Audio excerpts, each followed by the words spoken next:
Voltamos à entrevista com o Dr. Celso Pimentel, advogado, engenheiro, mestre em Direito Marítimo. Celso, falamos nos blocos anteriores um pouco sobre as perspectivas, né, e a possibilidade de se ver o Espírito Santo novamente ser um grande porto. Quer dizer, você pondera com relação à não geração de carga suficiente para movimentar o porto, mas ao mesmo tempo reconhece que a gente tem um potencial, até pela infraestrutura, a expertise aqui desenvolvida durante esses anos, criados pelo Fundap, que foi um incentivo que acabou atraindo toda essa movimentação de cargas para cá, e ainda coloca um ingrediente que é a gente fazer essa parceria com Minas Gerais, que vai ser muito útil para ambos os estados, até porque Minas também não tem um escoamento adequado para São Paulo, para Santos, né? Eles sofrem com isso também. Gostaria de pontuar também, quando você coloca a necessidade de ter uma liderança federal, né, do governo federal, encontrar essa proposta, eu só faço um contraponto dizendo o seguinte: os estudos feitos pelo Ministério de Indústria e Comércio e até de Transportes anteriores, eles geralmente tinham um ingrediente de lobby muito forte do Porto de Santos. Então, dos empresários, dos políticos, né, ligados, porque nós temos uma bancada pequena, né? Sim. Então, essa é uma questão que também vale ressaltar, né? Quer dizer, a nossa escolha, a escolha que foi feita pelo Porto de Vitória sair, ser o grande escoador do minério de ferro de Minas Gerais, foi feita tecnicamente por um governo militar, né? Isso na década de 70. Foi feito de uma forma estratégica, né? Do melhor ponto de escoamento, melhor ferrovia, etc. Pois então, Almir, você menciona um ponto muito importante que me leva a crer que essa ideia do Espírito Santo estar atrelado a Minas Gerais, ela é fundamental, principalmente na questão política também. Se você comparar a nossa bancada federal de 10 deputados contra 50 e pouco, quase 60 de São Paulo, a gente não teria condições alguma de carrear para o nosso estado, em disputa política a nível federal, investimento algum. E se você olhar os últimos 20 anos, né, nós somos considerados o estado esquecido na região sudeste em termos de investimentos federais de porte. Totalmente. Por aqui. Isso é mais uma prova da nossa deficiência em termos de representatividade política a nível nacional.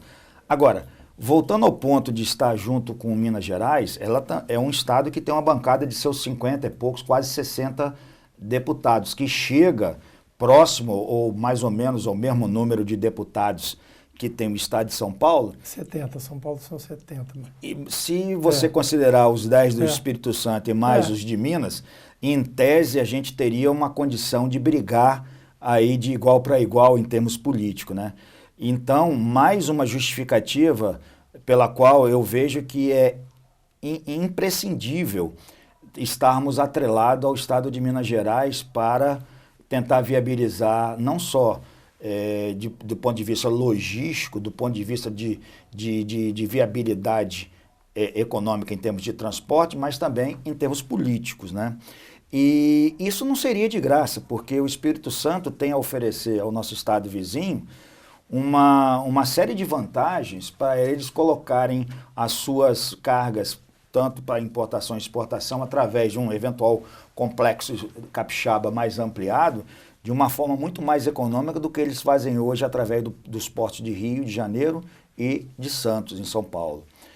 Então, essa é mais uma justificativa pela qual eu vejo que é extremamente necessário estarmos de mãos dadas com Minas Gerais. E até porque a gente tem que considerar que nós estamos partindo para um novo ciclo econômico, né? A gente espera, e alguns indicadores já começam a mostrar isso, que isso pode aquecer muito o comércio internacional e não fazer com que o crescimento daqui seja em detrimento de outros portos, né? Porque a demanda vai ser muito maior, a demanda é grande, né?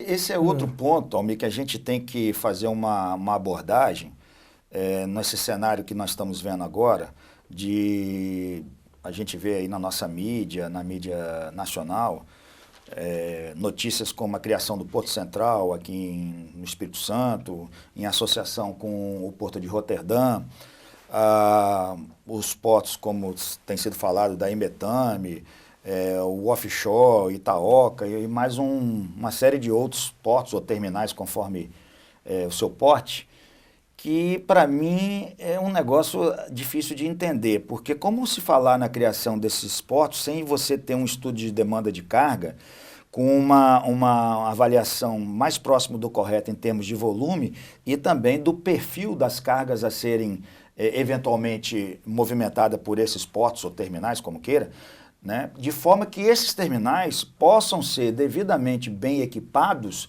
de forma a atender o perfil necessário dessas cargas a serem movimentadas.